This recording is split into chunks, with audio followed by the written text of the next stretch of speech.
Rats by M.R. James. And if you was to walk through the bedrooms now, you'd see the ragged, mouldy bedclothes a-heaving and a-heaving like seas. A-heaving and a-heaving with what, he says? Why, with the rats under 'em. But was it with the rats? I ask, because in another case it was not. I cannot put a date to the story, but I was young when I heard it, and the teller was old. It is an ill-proportioned tale, but that is my fault, not his. It happened in Suffolk, near the coast, in a place where the road makes a sudden dip, then a sudden rise. As you go northwards, at the top of that rise, stands a house on the left of the road. It is a tall, red brick house, narrow for its height. Perhaps it was built about 1770. The top of the front has a low triangular pediment with a round window in the centre. Behind it are stables and offices, and such garden as it has is behind them. Scraggy Scotch firs are near to it. An expanse of gorse-covered land stretches away from it. It commands a view of the distant sea from the upper windows of the front. A sign on a post stands before the door, or did stand, for though it was an inn of repute once, I believe it is so no longer. To this inn came my acquaintance, Mr. Thompson, when he was a young man, on a fine spring day, coming from the University of Cambridge, and desirous of solitude in tolerable quarters, and time for reading. These he found, for the landlord and his wife had been in service and could make a visitor comfortable, and there was no one else staying in the inn. He had a large room on the first floor, commanding the road and the view, and if it faced east, why, that could not be helped. The house was well built and warm. He spent very tranquil and uneventful days. Work all the morning, an afternoon perambulation of the country round, a little conversation with country company or the people of the inn in the evening, over the then fashionable drink of brandy and water, a little more reading and writing, and bed. And he would have been content that this should continue for the full month he had at his disposal. So well was his work progressing, and so fine the April of that year, which I have reason to believe was that which Orlando Whistlecraft chronicles in his weather record as the charming year. One of his walks took him along the northern road, which stands high and traverses a wide common, called a heath. On the bright afternoon when he first chose this direction, his eyes caught a white object some hundreds of yards to the left of the road, and he felt it necessary to make sure what this might be. It was not long before he was standing by it, and found himself looking at a square block of white stone, fashioned somewhat like the base of a pillar, with a square hole in the upper surface. Just such another you may see at this very day on Thetford Heath. After taking stock of it, he contemplated for a few minutes the view, which offered a church tower or two, some red roofs of cottages and windows winking in the sun, and the expanse of sea, also with an occasional wink and gleam upon it, and so pursued his way. In the desultory evening talk in the bar, he asked why the white stone was there on the common. "An old-fashioned thing, that is," said the landlord, Mr. Betts. "We was none of us alive when that were put there." "That's right," said another. "It stands pretty high," said Mr. Thompson. "I dare say a sea mark was on it some time back." "Ah, yes," Mr. Betts agreed. "I have heard they could see it from the boats, but whatever there was, it's fell to bits this long time." "Good job, too," said a third. "'Twas a lucky mark, by what the old men used to say. Not lucky for the fishing, I mean to say." "Why ever not?" said Thompson. "Well, I never see it myself," was the answer. "But they had some funny ideas. I mean, peculiar, them old chaps, and I shouldn't wonder but what they made away with it theirselves." It was impossible to get anything clearer than this. The company, never very voluble, fell silent, and when next someone spoke, it was of village affairs and crops. Mr. Betts was the speaker. Not every day did Thompson consult his health by taking a country walk. One very fine afternoon found him busily writing at 3 o'clock. Then he stretched himself and rose, and walked out of his room into the passage. Facing him was another room, then the stair-head, then 2 more rooms, one looking out to the back, the other to the south.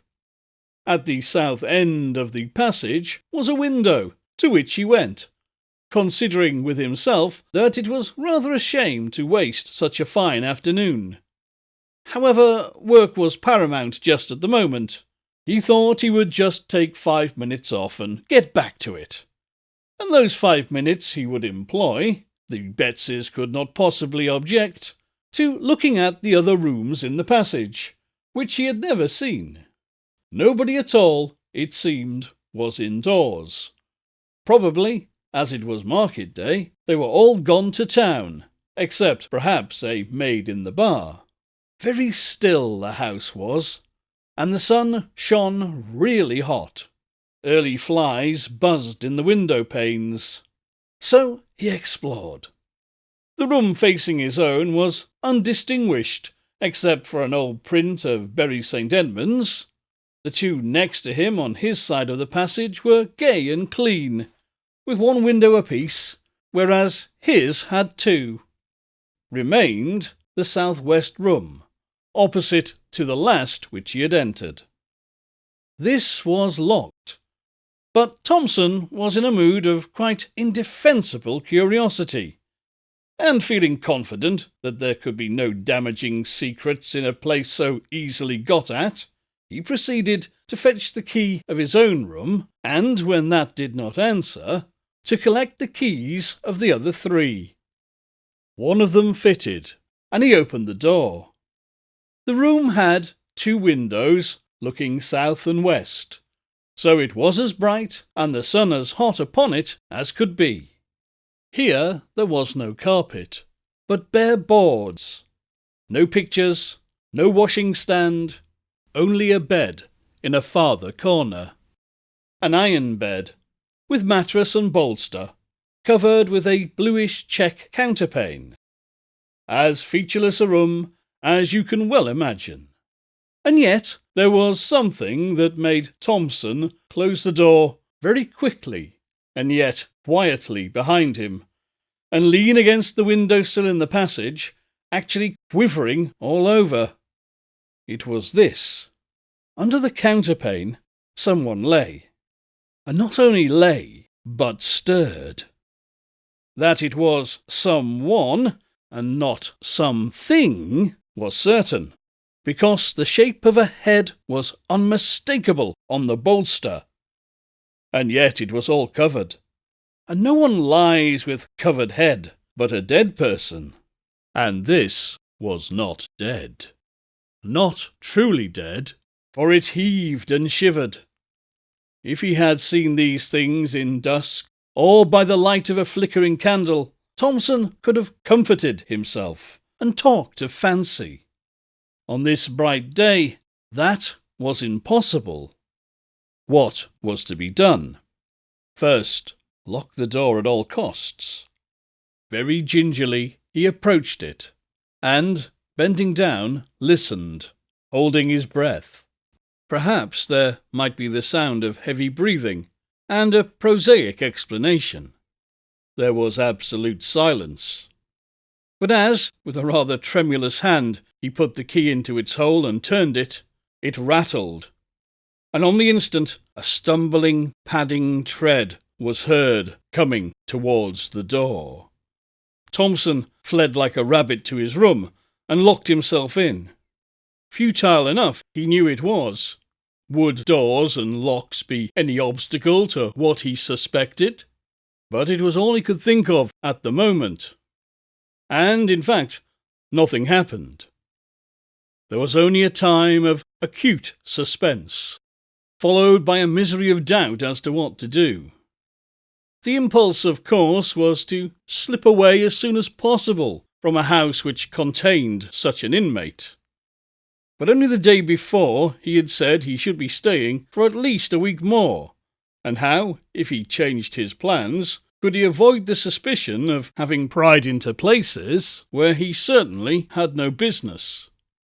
Moreover, either the Bettses knew all about the inmate, and yet did not leave the house, or knew nothing, which equally meant that there was nothing to be afraid of, or knew just enough to make them shut up the room, but not enough to weigh on their spirits. In any of these cases, it seemed that there was not much to be feared, and certainly so far he had no sort of ugly experience. On the whole, the line of least resistance was to stay. Well, he stayed out his week. Nothing took him past that door, and often as he would pause in a quiet hour of day or night in the passage and listen, no sound whatever issued from that direction. You might have thought that Thompson would have made some attempt at ferreting out stories connected with the inn, hardly perhaps from Betts, but from the parson of the parish, or old people in the village. But no, the reticence which commonly falls on people who have had strange experiences and believe in them was upon him. Nevertheless, as the end of his stay drew near, his yearning after some kind of explanation grew more and more acute. On his solitary walks he persisted in planning out some way, the least obtrusive, of getting another daylight glimpse into that room, and eventually arrived at this scheme. He would leave by an afternoon train, about 4 o'clock.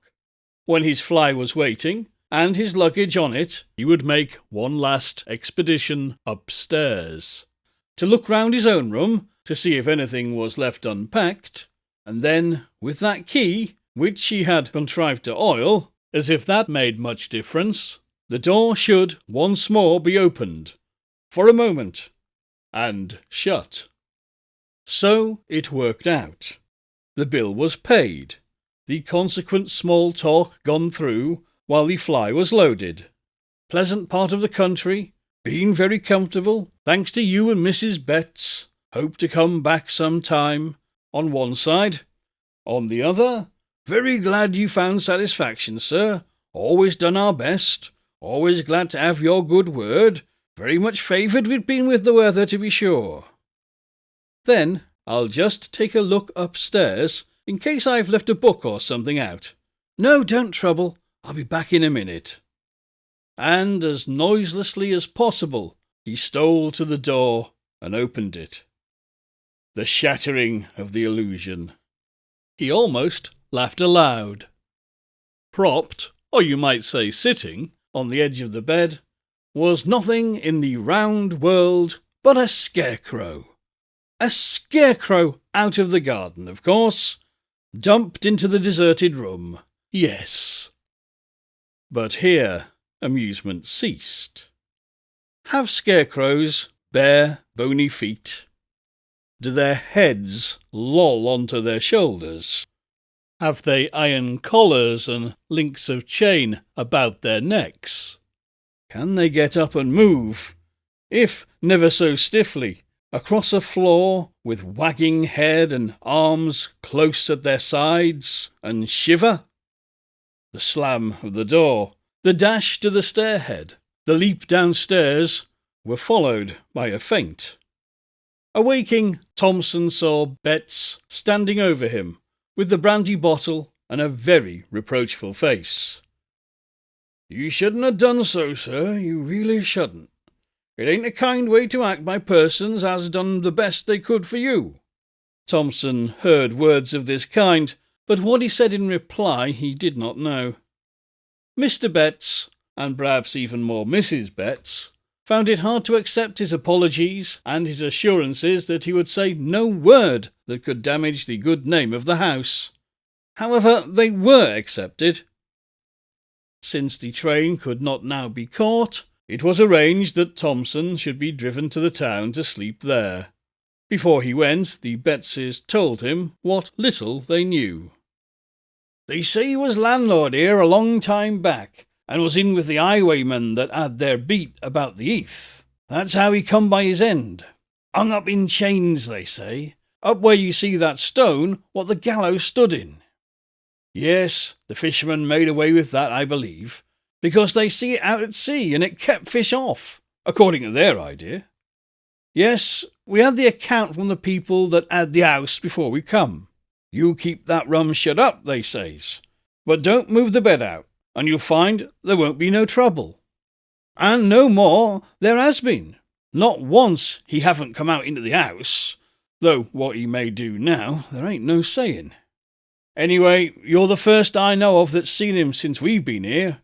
I never set eyes on him myself, nor don't want to. And since we made the servants' rooms in the stable-inn, we've had no difficulty that way. I only do hope, sir, as you'll keep a close tongue, considering our house do get talked about, with more to this effect." The promise of silence was kept for many years. The occasion of my hearing the story at last was this, that when Mr. Thompson came to stay with my father, it fell to me to show him to his room, and instead of letting me open the door for him, he stepped forward and threw it open himself, and then for some moments stood in the doorway, holding up his candle and looking narrowly into the interior. Then he seemed to recollect himself and said, "I beg your pardon, very absurd, but I can't help doing that for a particular reason." What that reason was, I heard some days afterwards, and you have heard now.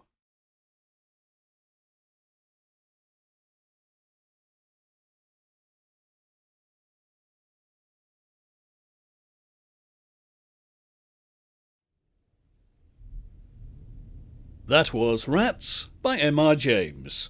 It was first published in an Eton magazine at random on the 23rd of March 1929, and later reprinted the same year in Lady Cynthia Asquith's anthology Shudders, and later reprinted again in M.R. James's final book of eerie tales, Collected Ghost Stories. It was read by Mr. Jim Moon, with music from the Eldritch Light Orchestra. If you enjoyed this reading, do check out the Hypnagoria podcast, which features many more classic weird tales of the strange and the macabre, and discussions on all things weird and wonderful. You can find it, alongside lots of other content, such as articles and reviews, at hypnagoria.com. This was a Great Library of Dreams production.